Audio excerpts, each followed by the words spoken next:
На Куйдышлыр Курушево, на самом деле, я последний раз ездил давно, я был еще ребенком, но, иншалла, в этом году планирую. Уже как бы давно планирую, но, иншалла, в этом году получится, думаю. Нет.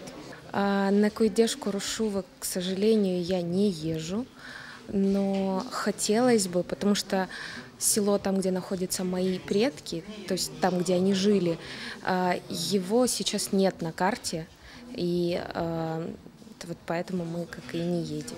Куйдыш Курушевлерге ич bir vaqt barmadım. Ne yazık ki benim hayatımda bu gibi vakalar olmadı ve onun için inşallah eğer böyle bir kuruş olsa elbette ki bararım inşallah. Стараюсь каждый год вместе с дедушкой ездить в Улуузень, встречаться там днем со всеми жителями этого села.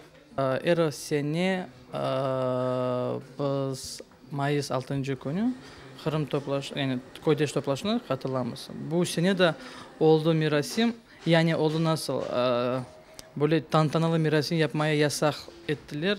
Çünkü başka bir yerde yaptılar bir mirasim.